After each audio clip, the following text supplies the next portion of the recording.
Butte Copper Camp, Silver Bow County, Montana, 1900. The autumn air, already sharp with the promise of a brutal winter, carried the acrid tang of smelter smoke and the percussive rhythm of 1,000 hammers striking steel. On a small, windswept plot overlooking the sprawling gash of the copper mines, Ghjuvan Pasquale Ricci was doing something that made no sense. He wasn't framing with timber or laying neat courses of brick. He was wrestling massive, irregular granite boulders into a circle. Men walking the muddy track to the Stewart or the Anselmo mine would pause, lean on their shovels, and watch. Ricci, a man of medium height but with the dense, coiled strength of a man who worked with stone, would use a simple tripod of lodgepole pines and a block and tackle to hoist boulders the size of beer barrels. He'd guide them with a crowbar, nudging and rotating them until they settled into place with a deep, final thud. No mortar, no forms, just stone on stone, a puzzle of impossible weight. Alonzo Whitfield, the county stock inspector, reined in his horse one afternoon, his face a mask of professional disbelief. He was a man who understood rules, angles, and the proven ways of the frontier. He saw a man building a well without a hole, a silo without a farm. "What in God's name is that Corsican fool building?" he muttered to a foreman standing nearby. The foreman, a man named Silas Crane, spat a brown stream of tobacco juice. "Beats me, Alonzo. Looks like he's trying to build a mountain to live inside. It's the damnedest, most foolish thing I've ever seen on this flat. The man's mad." The word spread through the camp like a cough in a cold church. The mad Corsican was building a stone tower to die in. What did this Corsican drystone mason, this builder of pagliaghji, understand about cylindrical mass and thermal inertia that the experienced carpenters and inspectors of Montana had missed? What secret carried from the wind-swept hills of his homeland was he locking into that strange, round wall of granite? We tell stories of quiet genius and practical wisdom, of innovations born not in a laboratory, but on the hard edge of survival. If you believe that the most profound solutions are often the simplest, and that knowledge passed down through generations has a power all its own, take a moment to subscribe to our channel. I promise you will learn exactly how a 14-foot stone tower, built without a single nail or bucket of mortar, can hold the warmth of summer through the heart of a Montana winter. Let us know in the comments, have you ever seen a building that looked all wrong but worked perfectly? Ghjuvan Pasquale Ricci was not a miner. He was not a carpenter, nor a farmer, nor any kind of frontiersman recognized in the territories. He was a Balanin, a man whose people came from the Bagliaghji, a region of Corsica known for its granite hills and ancient olive groves. His hands did not know the heft of a pickaxe against a vein of copper ore. They knew the specific gravity of granite, the sharp cleavage of schist, the patient geometry of a corbelled arch. In the old country, he had been a pagliaghji mason. He built the small, round, dry stone shepherd huts that dotted the Corsican landscape, structures designed for one purpose: to give a single man and his flock refuge from the brutal, driving tramontana wind. They were simple, eternal things, built of the very bones of the island. The promise of high wages in the copper mines had pulled him across an ocean and a continent, to a place that could not have been more different from his home. Butte was a raw, violent gash in the earth, a city built on a scaffold of timber and ambition, shrouded in a perpetual haze of sulphurous smoke. He brought with him his wife Antonia, a woman whose quiet strength was a match for his own, and their two small children, Petru and Catalina. They had come for a new life, but their first winter in Montana nearly ended it. They lived that first year in a standard-issue board and batten shack provided by the mining company. It was little more than a wooden sieve. That winter, the cold was a physical entity, a predator that seeped through every crack.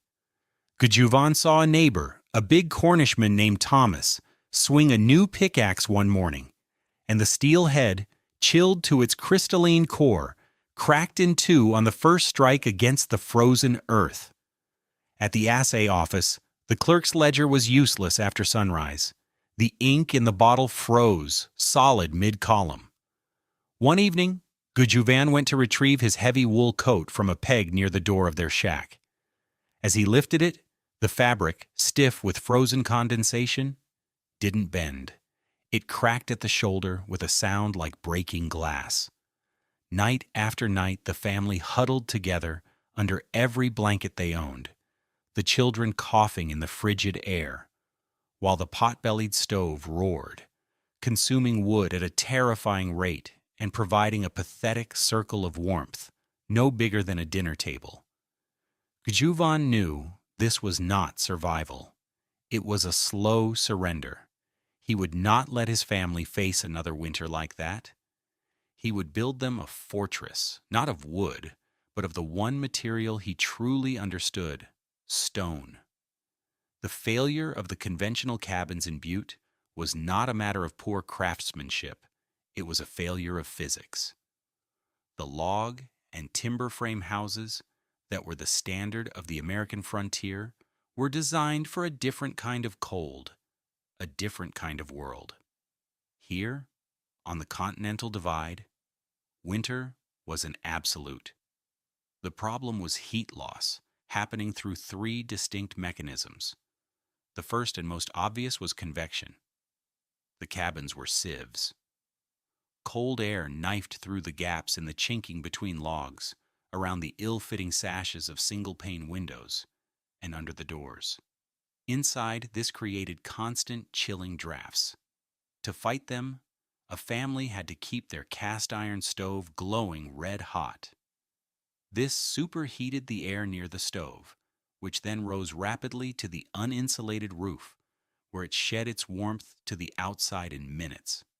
As it cooled, it fell along the exterior walls, creating a relentless circular river of cold air that flowed across the floor back toward the stove.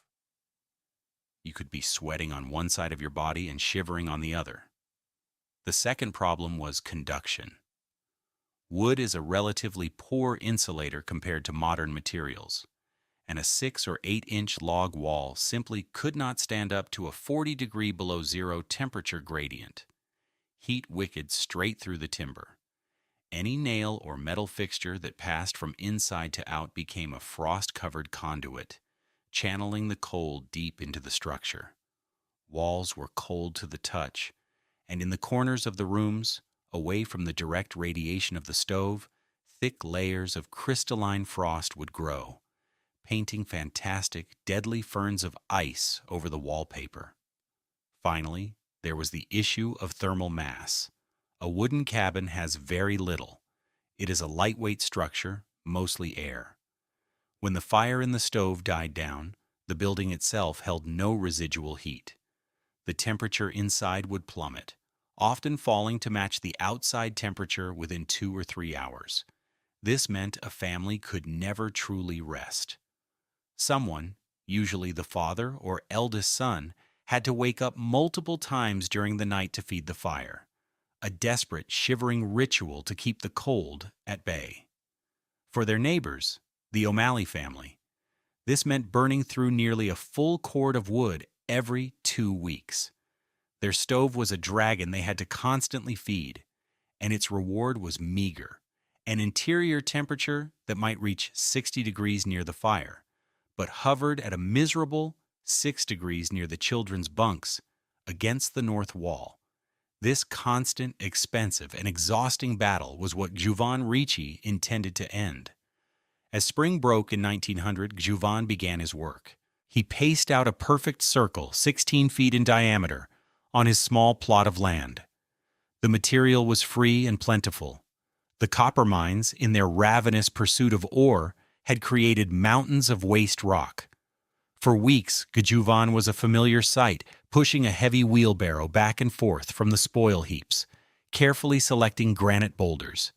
He wasn't looking for square-cut stones. He was looking for weight, for mass. He chose weathered, round-shouldered boulders, sorting them by size. He laid the first course directly on the hard-packed earth, a ring of the largest stones, some weighing over 500 pounds. He used no foundation, no mortar.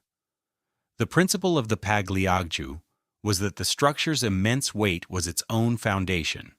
Then, course by course, the wall began to rise. It was 3 feet thick. From the outside, it was a 16-foot circle. From the inside, it enclosed a smaller, 12-foot diameter living space.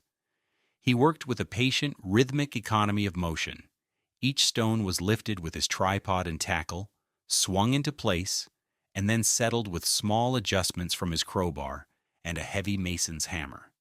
He was fitting together a 3-dimensional jigsaw puzzle, finding the one and only position where a stone would lock with its neighbors below and to the sides.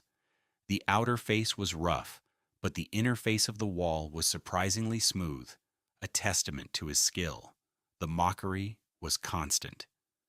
Miners on their way to shift change would cup their hands and shout, "Building your own tomb, Ricci? Where are you going to put the windows, you fool? That thing will sweat ice all winter." Ghjuvan never answered. He would simply pause, wipe his brow, and place the next stone. In late April, the mockery took on an official tone. Alonzo Whitfield rode up, not with a wry smile, but with a clipboard and a grim expression. He dismounted, his boots making crisp sounds on the scattered stone chips. "Ricci," he said, his voice clipped and authoritative. "I'm here in my capacity as a county inspector." Ghjuvan paused, a half-ton boulder dangling from his tackle. He nodded slowly. "I've had a look at this structure," Whitfield said, gesturing with his pen, "and it fails to comply with the Montana Dwelling Code of 1897, Section 4. Every habitable dwelling must possess, and I quote, at least one window of transparent glass and a properly constructed chimney of brick or stone, extending no less than 2 feet above the roof line." He looked from his clipboard to the rising, windowless, chimneyless tower. "This is a violation. I've filed a citation with the county office. You are hereby ordered to cease construction and raise the upper courses. You cannot live in this." Antonia had come out of their shack, wiping her hands on her apron, her face tight with worry. "Ghjuvan," she said in Corsican, her voice low. "An official. He has papers." Ghjuvan looked at Whitfield, then at the stone in his hands, then back at the inspector. He said nothing for a long moment. Then, in his heavily accented English, he spoke a single, quiet sentence. "The stone knows the heat." He turned back to his work, gently guiding the suspended boulder into its place. Whitfield was dumbfounded by the man's calm defiance. He stared, red-faced, for a full minute. "This is a formal citation, Ricci. There will be consequences." He mounted his horse and rode off in a cloud of dust and indignation, the official paper fluttering in his hand. Ghjuvan did not watch him go. He was already selecting the next stone for the wall, which was now nearly 10 feet high. He continued to build, working inward as he rose, beginning the slow, patient process of corbelling the roof. It was a cone of stone, each course leaning slightly further in than the last, until only a small, 2-foot opening remained at the very crown, 14 feet above the floor. The final piece was a low, heavy door, the only opening in the massive stone cylinder. The mockery lasted all summer. The validation would have to wait for the cold. What Ghjuvan Ricci was building was not a house in the American sense. It was a thermal battery. The genius of the pagliaghji lay in a deep, intuitive understanding of physics, refined over 1,000 years of trial and error. The core principle was thermal mass, coupled with a minimized surface area. First, consider the shape. A cylinder is one of the most efficient shapes in nature. For any given volume, a sphere has the absolute minimum surface area, but a cylinder is the most practical architectural approximation. A round, 16-foot diameter tower has a perimeter of roughly 50 feet.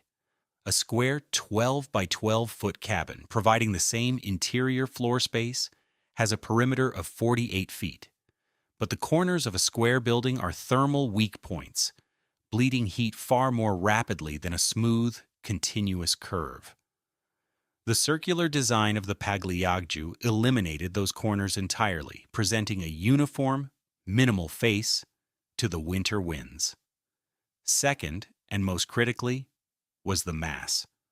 The walls were 3 feet thick, built of solid granite. Granite has a density of approximately 155 pounds per cubic foot. A single 1-foot-high ring of the tower contained roughly 132 cubic feet of stone, weighing over 20,000 pounds or 10 tons. The entire structure, when finished, contained over 1,400 cubic feet of granite, with a total weight approaching 220,000 pounds or 110 tons. It was less a building and more a man-made geological feature. This incredible mass was the key. Wood has a low specific heat capacity. It heats up fast and cools down fast. Granite has a much higher heat capacity. It is a thermal sponge. Ghjuvan knew that a small, central fire wouldn't be fighting the cold directly. It would be slowly, steadily charging this massive stone battery with thermal energy. The numbers are staggering.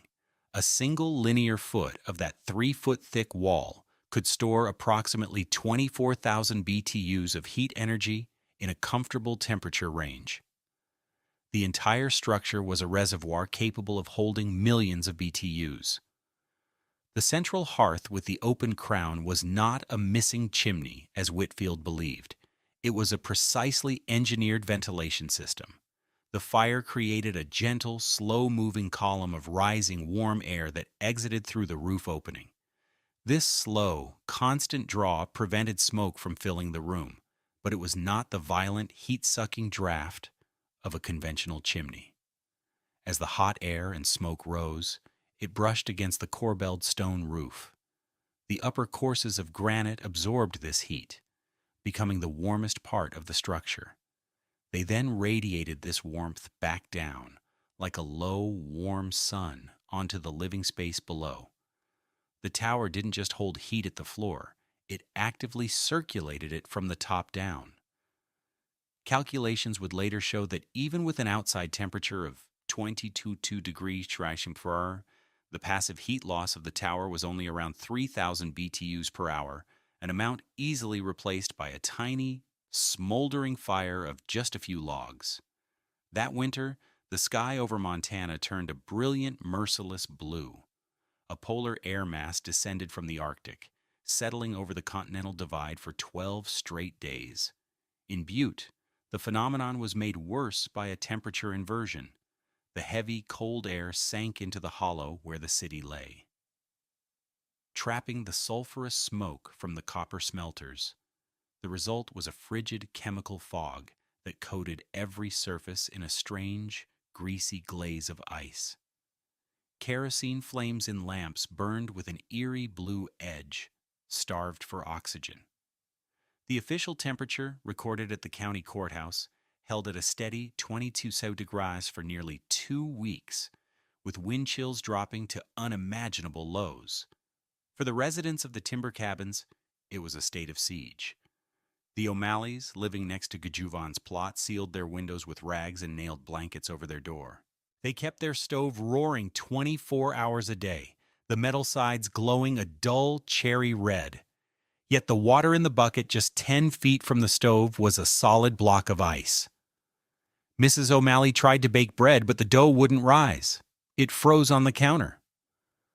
The family lived in a small, smoky bubble of heat, wrapped in coats and blankets, their faces smudged with soot, their eyes red from the smoke and the cold. The sound of hacking coughs was constant. Next door, inside the stone tower, a different reality existed.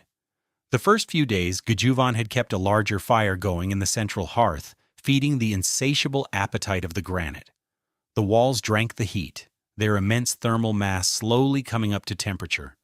After the third day, the fire was reduced to a few small logs, smoldering quietly. The air inside was still and silent. There were no drafts. The only sound was the gentle crackle of the fire and the quiet hum of a family at peace. The numerical contrast was stark. 20-degree outside, a steady, unwavering 75-degree inside.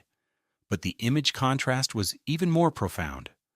While Mr. O'Malley risked frostbite every hour hauling wood to his voracious stove, Ghjuvan Ricci sat on a low stool, patiently carving a small wooden horse for his son, Petru. His shirt sleeves were rolled up to his elbows. The true proof of the tower's success was in the small, mundane details of domestic life it allowed. On an interior stone shelf, a small clay pot held a thriving basil plant, its green leaves unfurling in the warm, dry air, releasing a scent of summer. Antonia was humming a Corsican folk song as she mended a shirt, her fingers nimble and warm. Their daughter, Catalina, sat on a sheepskin rug spread on the floor, not huddled by the fire, but in the middle of the room, playing with a set of wooden blocks. She dipped a small cloth in a wooden basin of warm water beside her, wiping a smudge of dirt from one of the smooth, warm interior stones of the wall. There was no hardship here. There was only life proceeding as it should. On the 10th day of the deep freeze, Alonzo Whitfield was making his rounds on the copper circuit, a miserable tour checking on the mining company's livestock.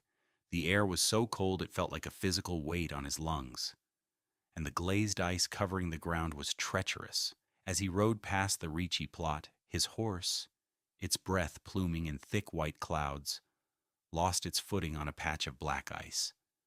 The animal went down hard, and when it scrambled back up, it was favoring its right foreleg. Whitfield dismounted and swore under his breath.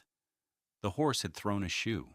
He was miles from the nearest farrier, and trying to lead a three-legged horse over this terrain was a fool's errand. He looked around, desperate. The only shelter in sight was the squat conical shape of Ricci's stone folly. His duty and his professional pride warred with his survival instinct. He expected to find a tomb. He imagined breaking down the door to find a family frozen solid, a grim testament to his ignored warning. With a sense of dread, he led the limping horse to the low, heavy wooden door of the tower. He knocked. After a moment, the door swung inward. Ghjuvan Ricci stood there, silhouetted against a warm, yellow light. He was in his shirt sleeves. "My horse," Whitfield stammered, the words catching in his frozen throat. "Threw a shoe. I need a place to work." Ghjuvan simply nodded and stepped aside. "Come."